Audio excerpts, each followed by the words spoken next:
Welcome to BPC news బులెటిన్ల ముందుగా headlines.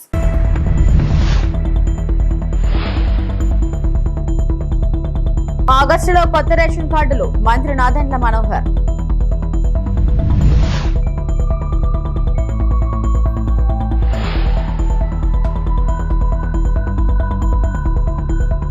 Srisailam project 8 గేట్లు ఎత్తివేత.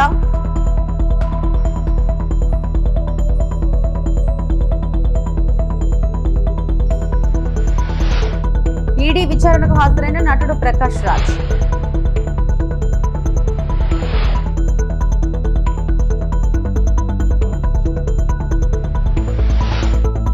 August 25 నుంచి 31 వరకు రాష్ట్ర వ్యాప్తంగా రేషన్ స్మార్ట్ కార్డులు పంపిణీ చేయనున్నట్లు పౌర సరఫరాల శాఖ మంత్రి నాదెండ్ల మనోహర్ ప్రకటించారు. అక్రమార్కులకు ఆస్కారం లేకుండా స్మార్ట్ కార్డులు రూపొందించామన్నారు. కొత్తగా 9 లక్షల మందికి పైగా రేషన్ కార్డులు మంజూరు చేస్తున్నట్లు తెలిపారు. అనేక సంస్కరణలు, కొత్త విధానం, ప్రజలకి మరింత మెరుగైన సేవలు అందించే ఆలోచనతో రాష్ట్ర వ్యాప్తంగా పారదర్శకంగా జరిగే ప్రతి ప్రక్రియలో కూడా అందరినీ భాగస్వాములు చేయాలనే ఉద్దేశంతో ఈ రైస్ కార్డుల ప్రక్రియ ప్రారంభించడం జరిగింది. మీ అందరికీ తెలుసు, జాతీయ ఆహార భద్రతా చట్టం ప్రకారంగా కేంద్ర ప్రభుత్వం సహాయంతో ఈ కార్యక్రమాన్ని దిగ్విజయంగా రాష్ట్రంలో ముందు తీసుకెళ్తా ఉన్నాం. కేంద్ర ప్రభుత్వం 60% రైస్ కార్డులకి సహాయం అందిస్తుంటే రాష్ట్ర ప్రభుత్వం 40% పౌరులకి ఈ శాఖ ద్వారా మేము అందించగలుగుతున్నాం. ఎప్పుడైతే కొత్త రైస్ కార్డ్స్లో మార్పులు, చేర్పులు, చిరునామాలో చేర్పులు వీటికి అవకాశం కల్పించామో పెద్ద ఎత్తున రాష్ట్ర వ్యాప్తంగా మాకు అప్లికేషన్స్ వచ్చినాయి. 16,08,612 అప్లికేషన్స్ రాగా అందులో 15,32,758 అప్లికేషన్స్ని డిస్పోజ్ ఆఫ్ చేయడం జరిగింది. అంటే అనుకూలంగా డిస్పోజ్ ఆఫ్ చేయడం జరిగింది. కేవలం 4.72% మాత్రం తిరస్కరించడం జరిగింది. సో దీనివల్ల ఈ ప్రక్రియ ద్వారా కొత్తగా 9,87,644 మందికి రేషన్ కార్డులో వాళ్ళ పేర్లు నమోదు చేసుకునే అవకాశం కూటమి ప్రభుత్వం కల్పించింది. తద్వారా ఈ సంఖ్య ఈ రోజుకి రాష్ట్ర వ్యాప్తంగా రైస్ కార్డుల సంఖ్య 1,45,97,486. సభ్యులతో కలుపుకుంటే 4,29,79,897 మంది. 4,29,79,897 మందికి మనం ఈ ఆగస్టు 1వ తారీఖు నుంచి రేషన్ సర్వీసెస్ అందించబోతున్నాం. ఇందాక నేను మీతో అన్నట్టు ఇందులో కేంద్ర ప్రభుత్వం అందించేది 2,68,23,200 మందికి అయితే రాష్ట్ర ప్రభుత్వం 1,61,00,000 మందికి 56,697 మందికి రాష్ట్ర ప్రభుత్వం అందించబోతోంది. ప్రస్తుతం ఉన్న పాత విధానాన్ని మార్చే విధంగా డిజిటైజ్ చేసి ఈ స్మార్ట్ రైస్ కార్డ్స్కి మేము చాలా కసరత్తు చేశాం. ఎందుకంటే జవాబుదారితనం పెంచడమే కాకుండా ప్రభుత్వంలో చేసే కార్యక్రమంలో చాలా స్పష్టంగా సెక్యూరిటీ ఫీచర్స్ ఏర్పాటు చేయాలి. ఎక్కడ కూడా పిల్ఫరేజెస్, లీకేజెస్ లేకుండా ఒక రేషనల్ విధానంలో ముందుకెళ్ళాలనే ఆలోచనతో మా అధికార యంత్రాంగం అందరూ కూడా కష్టపడి ఒక అద్భుతమైన కార్యక్రమాన్ని ముందుకు తీసుకొచ్చాం. ఎక్కడ కూడా నాయకుల ఫోటోలు ఉండకూడదని మా కూటమి ప్రభుత్వం గౌరవ ముఖ్యమంత్రి గారు చంద్రబాబు నాయుడు గారి ఆలోచనతోటి, అదేవిధంగా ఉప ముఖ్యమంత్రి గారు పవన్ కళ్యాణ్ గారి సూచనలతోటి దీన్ని డిజైన్ చేసినప్పుడు ఎక్కడ కూడా రాజకీయ నాయకుల ఫోటోలు లేకుండా కేవలం ఆ కుటుంబ సభ్యుల హౌస్ హోల్డ్ హెడ్ అవుతున్నారో వారి ఫోటో తప్ప వేరే ఫోటోలు ఏమీ లేకుండా దీంట్లో పెట్టడం జరిగింది. అదేవిధంగా చాలా స్పష్టంగా ఈ debit card size, credit card size మీకు ఎక్కడైనా సరే క్యారీ చేయడానికి వెసులుబాటు కల్పించడంతో పాటు కుటుంబ సభ్యుల వివరాలు చాలా స్పష్టంగా క్లియర్గా కనపడేటట్టు అందరికీ కూడా ఈ అవకాశం కల్పించాం. బెట్టింగ్ యాప్ల కేసులో ఎన్ఫోర్స్మెంట్ డైరెక్టరేట్ ఈడీ విచారణ ముమ్మరం చేసింది. ఈ కేసులో సినీ నటుడు ప్రకాష్ రాజ్ బుధవారం ఉదయం బషీరాబాద్లోని ఈడీ కార్యాలయంలో విచారణకు హాజరయ్యారు. బెట్టింగ్ యాప్స్ వ్యవహారంలో మనీ లాండరింగ్ జరిగినట్టు ఈడీ అనుమానిస్తుంది. నిందితులుగా ఉన్న పలువురు సినీ ప్రముఖులకు ఈడీ నోటీసులు జారీ చేసింది.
బెట్టింగ్ యాప్ గురించి ఈడీ వాళ్ళు పిలిచారు. 30 రోజు రావాలని కొన్ని డీటెయిల్స్ ఏమేమి జరిగింది మీకు వాళ్ళకి ఏం చేశారు వాళ్ళు యాజ్ ఎ డిపార్ట్మెంట్ వాళ్ళు పనిచేశారు. ఒక పౌరుడిగా నా రెస్పాన్సిబిలిటీ నేను వచ్చి డీటెయిల్గా వాళ్ళకి ఎక్స్ప్లెయిన్ చేసి ఇలా అప్పుడు చేశాను, అది తప్పని తెలిసి ఆ తర్వాత నేను చేయలేదు అండ్ నాకు ఇప్పుడు దాకా ఏ పేమెంట్ తీసుకోలేదు, ఎందుకంటే నా మనసాక్షి పరంగా నేను తీసుకోలేదు. అంటే వాళ్ళ అకౌంట్స్ అన్ని చూసి సరేనండి మీరు చెప్పాల్సింది చెప్పండి అని డాక్యుమెంట్ చేసుకొని మళ్ళీ రమ్మలేదు, అయిపోయింది. లేదు కదా నా దగ్గర ఎకనామికల్ ట్రాన్సాక్షన్, అదే చెప్పాను. అదేం లేదని చెప్పానండి. ఒకే ఒక యాప్ చేశాను 2016లో, అది వాళ్ళకి చెప్పాను. వాళ్ళు పని చేస్తున్నారు, వాళ్ళు ఎతుకుతున్నారు, వాళ్ళకి మనం కోఆపరేట్ చేయాల్సింది మన బాధ్యత. అందువల్ల వాళ్ళు చెప్పిన డేట్కి వచ్చి వాళ్ళకి కావాల్సింది ఇచ్చి తర్వాత మాట్లాడుకున్నాం. Thank you. ఓకే, దయచేసి బెట్టింగ్ యాప్స్ మీద ఆడకండి. మీరు శ్రీశైలం జలాశయానికి వరద ప్రవాహం స్థిరంగా కొనసాగుతుంది. ప్రస్తుతం 8 గేట్ల ద్వారా నాగార్జున సాగర్ కు నీటిని విడుదల చేస్తున్నారు. జూరాల, సుంకేసుల ప్రాజెక్టుల నుంచి శ్రీశైలంలో 2,89,670 క్యూసెక్లు చేరుతుంది.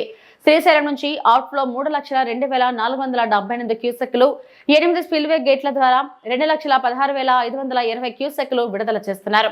శ్రీశైలం పూర్తి స్థాయి నీటి మట్టం 885 అడుగులు కాగా ప్రస్తుతం 882.80 అడుగులకు చేరింది. నీటి నిల్వ సామర్థ్యం 215.80 టీఎంసీలు కాగా ప్రస్తుతం 203.42 టీఎంసీలు నిల్వ ఉంది.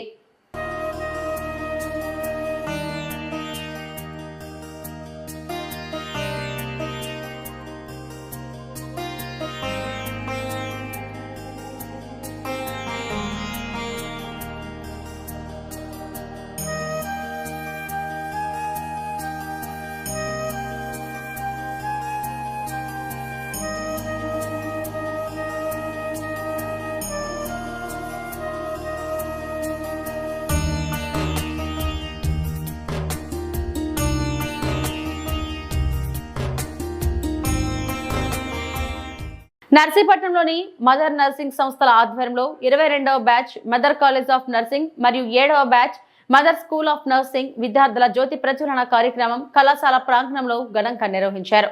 ఈ కార్యక్రమానికి ముఖ్య అతిథులుగా ఆంధ్రప్రదేశ్ రాష్ట్ర శాసనసభ గౌరవ స్పీకర్ చింతకాయల Ayyanna Patrudu, mother educational society chairperson చింతకాయల పద్మావతి, అధ్యక్షుడు డాక్టర్ ఎం దళయ్య నాయుడు హాజరయ్యారు. మొదటి సంవత్సరం బీఎస్సీ వర్కింగ్ విద్యార్థులతో కలిసి జ్యోతి ప్రజ్వలన చేపించారు. అనంతరం కౌన్సిలర్ పద్మావతి, డాక్టర్ ఇందిరా దేవి విద్యార్థులకు నర్సింగ్ టోపీలను ధరింపజేసి నర్సింగ్ ప్రతిజ్ఞ చేయించారు. ఈ సందర్భంగా స్పీకర్ అయ్యన్న పాత్రుడు మాట్లాడుతూ నర్సీపట్నాన్ని విద్యా హబ్ గా అభివృద్ధి చేయడం లక్ష్యంగా డిగ్రీ, పాలిటెక్నిక్, ఐటీఐ మరియు నర్సింగ్ కళాశాలలు ఏర్పాటు చేయబడ్డాయి. ల్యాంప్ లైట్నింగ్ సెరమనీ ఒక నర్సింగ్ విద్యార్థిని జీవితంలో పవిత్రమైన ప్రారంభం. దీపం వెలిగించడం అంటే మానవ సేవ అనే మార్గంలో వెలుగు పంచడం. నర్సింగ్ వృత్తి కేవలం ఉద్యోగం కాదు, అది త్యాగ మార్గం, ఆత్మ సంతృప్తికి దారితీసే పయనమని అన్నారు.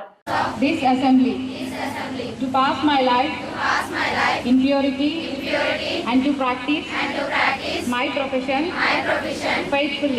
దాటిగా ఎన్ని విషయాలు చెప్పారు.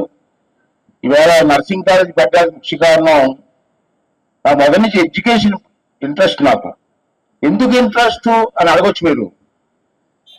నేను ఇంటర్మీడియట్ పూర్తి అయిన తర్వాత ఇక డిగ్రీ కాలేజ్ లేదు. అప్పుడు ఎక్కడికి వెళ్ళాలో తెలియదు నాకు.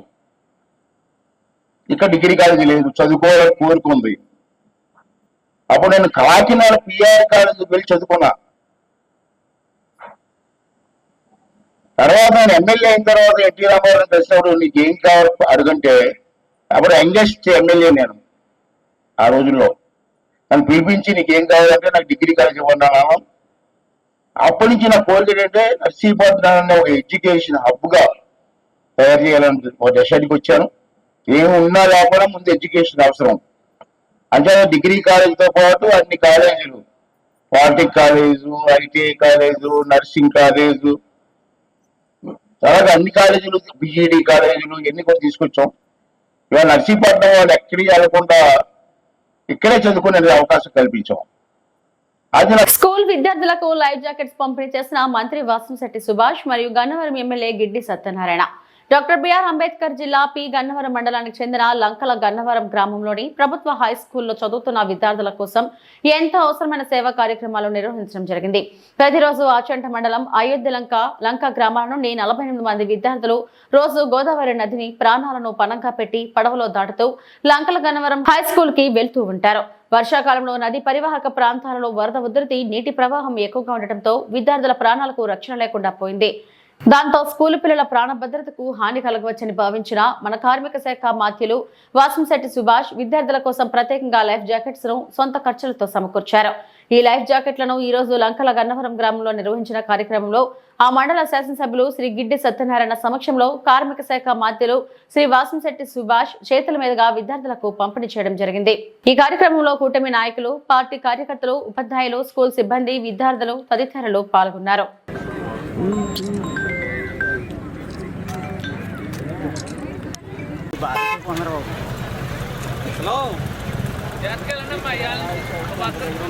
మరి వీళ్ళందరికీ కూడా ఈ లైఫ్ జాకెట్స్ అని అందించడం జరిగింది. ఇక్కడ గోదావరి దాటి డైలీ ప్రయాణం చేసే క్రమంలో పిల్లలకి కొంచెం ఉన్నటువంటి ప్రమాదాన్ని గుర్తించి కూటమి ప్రభుత్వం ఈ పిల్లల క్షేమం కోరి లైఫ్ జాకెట్లు ప్రదానం చేయడం జరుగుతుంది. ఆ కార్యక్రమానికి చేసినటువంటి మన ప్రీత ముఖ్యమంత్రి, మన కార్మిక శాఖ మంత్రులు సుభాష్ గారు, అదేవిధంగా కూటమి నాయకులందరికీ కూడా శుభాభివందనాలు తెలియజేసుకుంటూ, ఇది కూటమి ప్రభుత్వం చేసేటువంటి సంక్షేమ కార్యక్రమాలు. కూటమి ప్రభుత్వం ఏర్పడిన తర్వాత ఈ రాష్ట్రంలో ఉన్నటువంటి ప్రజల కోసం ఎన్నో సంక్షేమ కార్యక్రమాలు చేయడం జరిగింది. అందులో భాగంగా ఈ నియోజకవర్గంలో ఇంచుమించు డెవలప్మెంట్ అండ్ సంక్షేమం ఈ రెండాటిని విధిగా తీసుకుని మన ప్రీతం ముఖ్యమంత్రి వర్యులు నారా చంద్రబాబు నాయుడు గారు, అదేవిధంగా ఉప ముఖ్యమంత్రి వర్యులు పవన్ కళ్యాణ్ గారి ఆధ్వర్యంలో మేము పనిచేస్తూ ఎంతో సాక్షిగా ఈ నియోజకవర్గ ప్రజలకి అన్ని సంక్షేమ కార్యక్రమాలు అందించడం జరిగింది. అందులో డెవలప్మెంట్లో భాగంగా ఎంతో అధ్వానంగా ఉన్నటువంటి రోడ్లని సక్రమంగా చేసి ఈ నియోజకవర్గ ప్రజలు సంక్షేమంగా క్షేమంగా ప్రయాణం చేసే విధిగా తిరిగేటట్లు చేయడం జరిగింది. అందుచేత మీరంతా కూటమి ప్రభుత్వాన్ని గమనించాలని ఈ సందర్భంగా తెలియజేస్తూ, మీకు ఈ అయోధ్య లంక విద్యార్థులకు ఇప్పుడు ఈ లైఫ్ జాకెట్స్ ప్రదానం చేయడం జరుగుతుంది. మన కార్మిక మంత్రివర్యులు దీనికి సంబంధించి మాట్లాడుతున్నారు. Thank you very much. Nakkapalli మండలం సారిపల్లిపాలెం వద్ద రాయల్ ఎన్ఫీల్డ్ బైక్ తరలిస్తున్న 24 కేసుల గంజాయిని ముద్దాయి సుక్రీ అర్జున్ ని పట్టుకున్న పోలీసులు. ముద్దాయిది చింతపల్లి మండలం మామిడిపాలెంకి చెందిన సుక్రీ అర్జున్ గా గుర్తింపు. చింతపల్లి నుండి తునికి గంజాయి తరలిస్తుండగా పోలీసులకు అందిన సమాచారం మేరకు మార్గ మధ్యలో పట్టుకున్న నక్కపల్లి పోలీసులు. ముద్దాయి సుక్రీ అర్జున్ పై గతంలో Annavaram, Chintapalli excise, Rolugunta police station లో కేసులు నమోదు. బొలెరో వాహనంతో పాటు 840 కేజీల గంజాయితో గతంలో నక్కపల్లి పోలీసులు పట్టుకున్న కేసులో ప్రస్తుతం పట్టుబడ్డ సుక్రీ అర్జున్ ప్రధాన నిందితుడు. ఎన్ఫీల్డ్ బైక్, సెల్ ఫోన్, 24 కేజీల గంజాయిని స్వాధీనం చేసుకుని కేసు నమోదు చేసిన పోలీసులు. అందరికీ నమస్కారం. ఈ రోజున మన నక్కపల్లి ఎస్హెచ్ఓ గారు కుమారస్వామి గారు, అట్లాగే ఎస్ఐ సన్నిబాబు గారు ఒక చాలా గుడ్ వర్క్ చేశారు. ఇందులో ఏంటంటే ఈ రోజున మార్నింగ్ 9 o'clockకి రాబడిన సమాచారం మేరకు ఎస్ఐ సన్నిబాబు గారు వెహికల్ చెక్ సారిపల్లి వానిపాలెం దగ్గర వెహికల్ చెక్ చేస్తుండగా ఒక రాయల్ ఎన్ఫీల్డ్ మీద ఒక వ్యక్తి రాగా అనుమానంతో ఆయన్ని తనిఖీ చేయగా ఆయన దగ్గర ఉన్న 2 బ్యాగుల్లో గంజాయి దొరికింది. సుమారుగా గంజాయి 24 కేజీలు గంజాయి ఉంది. ఆయన పేరు సుక్రీ అర్జున్, సన్ ఆఫ్ రాంబాబు, 31 సంవత్సరాలు, ఎస్టీ వాల్మీకి కులం, మామిడిపల్లి గ్రామం, అల్లూరు సీతారామరాజు జిల్లా, చింతపల్లి మండలం. కానీ ఈయన డిగ్రీ చదువుకున్నాడండి. చదువుకున్న తర్వాత ఈ వ్యాపారాన్ని కొనసాగిస్తూ, గంజాయి వ్యాపారాన్ని కొనసాగిస్తూ ధికార్ సాహి గ్రామం, కోరాపుట్ డిస్ట్రిక్ట్, ఒరిస్సాలో ఉంటాడు. ఒరిస్సాలో ఉండి ఒరిస్సా నుంచే ఈ గాంజా వ్యాపారాన్ని నిర్వహిస్తున్నాడు. అయితే ఇప్పుడు మనకు దొరికింది 24 కేజీల గంజాయే, ఒక ఎన్ఫీల్డ్ బైక్ అండ్ ఒక సెల్ ఫోన్. కానీ ఈయన మీకు అందరికీ తెలుసు, ఇంతకుముందు మనం ఇదే నెలలో 9వ తేదీన 9/7/25న ఒక 840 కిలోల గాంజాయిని మనం స్వాధీనపరచుకున్నాం నక్కపల్లి పోలీస్ స్టేషన్లోనే. ఆ కేసులో ఈయన ప్రైమ్ అక్యూజ్డ్ అనమాట. అప్పటి నుంచి కూడా ఏ రోజైతే 840 కేజీల గంజాయి మనం స్వాధీనం చేసుకున్నామో అప్పటి నుంచి రిమైనింగ్ అక్యూజ్డ్ కోసం ట్రాక్ చేస్తూ ఉన్నాము. ఆ ట్రాక్ చేస్తూ ఉన్న క్రమంలో ఈ రోజున ఈయన ఇక్కడ అరెస్ట్ కావడం జరిగింది. అయితే ఈయన చాలా పెద్ద గంజాయి వ్యాపారం చేయడం, ఇప్పటి వరకు కూడా ఇంతకు ముందు అంటే మన దగ్గర 840 కేజీల గంజాయి ప్లస్ ఇప్పుడు 24 కేజీల గంజాయి కాకుండా 23లో 2023లో అన్నవరం పోలీస్ స్టేషన్ కేసులో 1400 కేజీల గంజాయితో ఈయన మీద కేసు ఉందండి. కానీ ఇంతవరకు కూడా ఈయన అరెస్ట్ కాలేదు. అలాగే రోలుగుంట పోలీస్ స్టేషన్, మన రోలుగుంట పోలీస్ స్టేషన్లో 590 కేజీల్లో గాంజా తరలింపులో ఈయన నిందితుడు. అట్లాగే చింతపల్లి పోలీస్ స్టేషన్లో కూడా ఒక 150 కేజీల గంజాయి 24లోనే క్రైమ్ నెంబర్ 32/24 కేసులో 150 కేజీల గంజాయి కేసులో ఈ నిందితుడు. అట్లాగే చింతపల్లి ఎక్సైజ్ పోలీస్ స్టేషన్లో 9 లీటర్ల హ్యాషిష్ ఆయిల్ కూడా ఈయన దగ్గర నుంచి స్వాధీనపరుచుకున్నారు. అయితే అప్పట్లో ఈ ఏదైతే ఎక్సైజ్ పోలీస్ స్టేషన్లో హ్యాషిష్ ఆయిల్తో దొరికారో అందులో ఈయన యాంటిసిపేటరీ బెయిల్ తెచ్చుకున్నాడు. కానీ పోలీస్ స్టేషన్లో సరెండర్ కాలేదు. ఎందుకంటే రిమైనింగ్ కేసులు కూడా ఉన్నాయి అనే ఉద్దేశంతో అందులో ఎక్కడ అరెస్ట్ కాపాడతాడా అని చెప్పేసి ఈయన అరెస్ట్ కాలేదు. అయితే ఈయన ప్లస్ ఈయనతో పాటు ఇంతకు ముందు ఒక కేసులో మనం నాగరాజు అని చెప్పేసి, కొదమ నాగరాజు అని చెప్పేసి ఒక వ్యక్తి కోసం అని చెప్పేసి మనం వెతుకుతున్నాము. వీళ్ళిద్దరే ప్రైమ్ అక్యూజ్డ్ ఆ కేసులోని. అందులో ఒకరిని క్యాచ్ చేసాము, ఇంకొకరిని కూడా క్యాచ్ చేయాల్సి ఉంది. అట్లాగే ఈరోజు మనకి పట్టుకున్న కేసులో కూడా ఇంకా వివరాలు అయితే పేరు అదైతే మేము చెప్పలేము. కానీ ఆయన కూడా చాలా కింగ్ పిన్ అనమాట. చాలా కేసుల్లో చాలా లార్జ్ స్కేల్లో ఒరిస్సా నుంచి గంజాయి తెప్పించి వీళ్ళు తమిళనాడు అలాగే తెలంగాణ మిగతా ప్రాంతాలకి సప్లై చేస్తున్నారు. ఆయన కూడా ఇన్ఫర్మేషన్ ఉంది. త్వరలోనే ఆ వ్యక్తిని కూడా అరెస్ట్ చేస్తాము. అరెస్ట్ చేసి వీళ్ళు ఎవరైతే ఉన్నారో ఇప్పుడు మనకు దొరికిన సుక్రియా అర్జున్, ఆయన మీద ఫైనాన్షియల్ ఇన్వెస్టిగేషన్ కూడా చేస్తాము. అట్లాగే పీడీ యాక్ట్ కూడా ఈయన మీద పెట్టడం జరుగుతుంది. అట్లాగే ఈయనకి ఎవరైతే లింకప్స్ ఉన్నాయో వాళ్ళందరినీ, అట్లాగే డెస్టినేషన్ ఏమైతే ఉందో తెలంగాణలో ఉన్న వాళ్ళు కానీ తమిళనాడులో ఉన్న వాళ్ళు కానీ వాళ్ళను కూడా మేము అరెస్ట్ చేయడం జరుగుతుంది. ఇంకా భారీ మొత్తంలో ఏపీ లిక్కర్ స్కామ్ నగదు సీజ్. హైదరాబాద్ శంషాబాద్ సమీపంలోని సులోచన ఫార్మ్ గెస్ట్ హౌస్ లో ఏపీ లిక్కర్ స్కామ్ కు సంబంధించిన 11 కోట్ల నగదును సిట్ అధికారులు సీజ్ చేశారు. A40 నిందితుడు వరుణ్ పురుషోత్తం ఇచ్చిన వాంగ్మూలం ఆధారంగా దాడులు చేపట్టిన అధికారులు 12 బాక్సుల్లో దాచిన డబ్బును గుర్తించారు. ఇది A1 నిందితుడు రాజ్ కేసిరెడ్డి ఆదేశాల మేరకు జూన్ 2024లో వినయ్ సాయంతో దాచినట్టు విచారణలో వెల్లడైంది. మొత్తం స్కామ్ విలువ 3,500 కోట్లు ఉంటుందని సిట్ అంచనా వేశారు.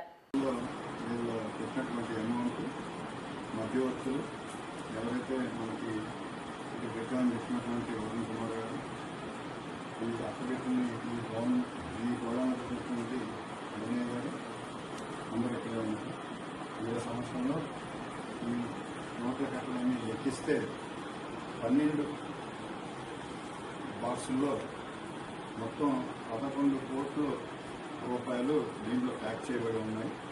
ఈ ప్యాక్ చేయబడినటువంటి 12 బాక్స్ కానీ మధ్యవర్తి సమస్యల్లో వీటన్నిటిని ప్యాక్ చేసి వాటి మీద మధ్యవర్తులు, ఈ ప్రత్యక్ష సాక్షులు, ఈ కేసులో అసిస్టెంట్ ఇన్వెస్టిగేషన్ ఆఫీసర్స్ కూడా సంతకాలు చేసినటువంటి స్లిప్స్ని ఈ బాక్సుల మీద అందించి దీన్ని సీల్ చేయడం జరుగుతుంది. భారతీయ నాగరిక సురక్ష సంహిత 2023లోని సెక్షన్ 35 సవరణ కోసం ప్రజా భద్రతకు సంబంధించిన కేసులపై లోక్సభలో మాట్లాడిన ఖమ్మం ఎంపీ రామసహాయం రఘురామరెడ్డికి ఖమ్మం బార్ అసోసియేషన్ న్యాయవాదులు న్యాయస్థాన ప్రాంగణంలో ఖమ్మం ఎంపీ రామసహాయం రఘురామరెడ్డికి పాలాభిషేకం నిర్వహించి కృతజ్ఞతలు తెలియజేశారు. ఈ కార్యక్రమంలో తాళ్లూరు దిలీప్, పసుపులెట్టి శ్రీనివాస్ నాయుడు, ఊటుకూరి విజయలక్ష్మి, సైదేశ్వరరావు, క్రిస్టిఫర్, వెంకటనారాయణ, మిట్టపల్లి శ్రీనివాస్, దీపిక, కృష్ణారావు తదితరులు పాల్గొన్నారు. ఆలోచనతో నేను పెద్దల స్వామి రమేష్ గారిని కూడా అడగడం జరిగింది. స్వామి రమేష్ గారి సహకారంతో 41 సిఆర్పిసి అమెండ్మెంట్లో 35 బిఎన్ఎస్ ఏదైతే యాక్ట్ ఉందో దాన్ని స్వామి రమేష్ గారి సహకారంతో రఘురామరెడ్డి గారి దృష్టికి తీసుకెళ్ళడం జరిగింది. రఘురామరెడ్డి గారు ఎప్పుడైతే ఆ ఇష్యూని చూశారో, నిందితులకి న్యాయం చేయాలి, ఉమెన్ ఎస్పెషల్లీ ఉమెన్ చిల్డ్రన్కి పబ్లిక్ సేఫ్టీకి ఉండాలని చెప్పేసి ఈ నోటీసుల్ని కొంత సవరించాలన్న ఉద్దేశంతో నిన్న రూల్ 377 మీద పార్లమెంట్లో క్వశ్చన్ షార్ట్ నోటీస్ ఇష్యూ చేయడం జరిగింది. నిన్ననే చర్చ జరిగింది. నాకు తెలిసి ఒక నమ్మకం అయితే వచ్చింది. డెఫినెట్లీ రామస్వామి నరేష్ రెడ్డి గారు సాధిస్తారని చెప్పేసి ఒక దృఢ సంకల్పంతో ఉన్నాము.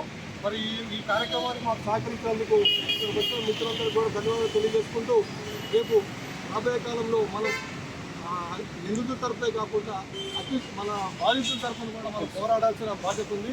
మన అడ్వకేట్స్ బాధ్యత మన బాధ్యత తీసుకొని విక్టిమ్స్కి న్యాయం చేస్తూ, విక్టిమ్స్ ద్వారా వాళ్ళు ఏదైతే నిందితులు ఉన్నారో వాళ్ళని కోర్టులో ప్రొడ్యూస్ చేసే విధంగా మనం ముందుకెళ్దామని ఆశిస్తూ, వర్ధిల్లాలి ఖమ్మం పార్లమెంట్ సభ్యులు రామసాయం రఘురామరెడ్డి గారి నాయకత్వం.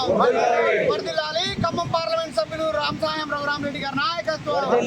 వర్ధిల్లాలి ఖమ్మం పార్లమెంట్ సభ్యులు రామసాయం రఘురామరెడ్డి గారి నాయకత్వం.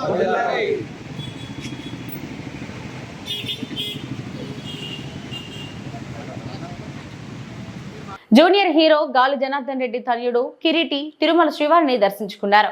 బుధవారం వీఐపీ ప్రారంభ విరామ దర్శన సమయంలో తల్లిదండ్రులతో కలిసి స్వామివారి సేవలో పాల్గొన్నారు. టీటీడీ అధికారులు వీరికి స్వాగతం పలికి దర్శన ఏర్పాట్లు చేశారు. దర్శనం అనంతరం రంగనాయకుల మండపంలో పండితులు వీరికి ఆశీర్వచనం చేసి స్వామివారి తీర్థ ప్రసాదాలను అందజేశారు. కిరీటి శ్రీలీల జంటగా నటించిన జూనియర్ ఇటీవల విడుదలై ప్రేక్షకాదరణ పొందింది. ఈ సినిమా మొదలయ్యేటప్పుడే నేను మొక్కున్నాను, అద్భుతంగా సినిమా జరిగితే ఖచ్చితంగా వచ్చి దేవుడు ఆశీర్వాదం తీసుకుంటానని చెప్పేసి. అదేవిధంగా అద్భుతంగా జరిగిన సినిమా చాలా ప్రేమించారు ప్రేక్షకులు, దేవుళ్ళు. అదే కారణంగా ఈరోజు వచ్చేసి దేవుడు ఆశీర్వాదం తీసుకుంటూ ఉంటే చాలా సంతోషంగా ఉంది. కుటుంబ సమేతంగా ఈరోజు వచ్చి ఆశీర్వాదం జరిగింది. దేవుడు ఖచ్చితంగా చల్లగా చూస్తాడని చెప్పేసి నమ్ముతున్నాను. ఇంకొక 2 వారాల్లోనే నా నెక్స్ట్ సినిమా ఏదని చెప్పేసి ప్రకటించబోతున్నాను. ప్రేక్షకుల ఆదరణ, అభిమానము, వాళ్ళ ప్రేమ అలాగే కొనసాగాలని కోరుకుంటున్నాను. మా కర్ణాటక నుంచి నా దైవమైనటువంటి పునీత్ రాజ్ కుమార్ సార్ ఇక్కడ నేను చిన్నప్పటి నుంచి చాలా అభిమానంగా చూస్తున్నటువంటి హీరో జూనియర్ ఎన్టీఆర్ సార్ అవ్వచ్చు. వీళ్ళిద్దరూ నాకు చాలా స్ఫూర్తినిచ్చినందుకే చిన్నప్పుడు నేను ఒక నిర్ణయం తీసుకున్నాను సార్, ఒక నటుడుగా నేను కూడా జీవితంలో ముందుకు రావాలని చెప్పేసి. అదే కాబట్టి రెగ్యులర్గా శ్రీకాళహస్తి సిస్టర్ అంతా ఉంటారు, వస్తూనే ఉంటారు. బాబు సినిమా విషయంలో కూడా ప్రజలు ఆదరించినారు. తను చిన్నప్పటి నుంచి కూడా ఒక కళాకారుడే, నటుడు అవ్వాలనే తన కోరిక నెరవేరింది. ప్రజలు కూడా ఆశీర్వదించినారు కాబట్టి అందరూ వచ్చి భగవంతుడి ఆశీర్వాదం తీసుకున్నారు. ఇట్లా మనముడికి పుట్టింటికలు కూడా ఈరోజు ఇవి ఇప్పటివరకు నా బులెటిన్ అప్డేట్స్. మరిన్ని వార్తా విశేషాల కోసం చూస్తూనే ఉండండి. నమస్తే.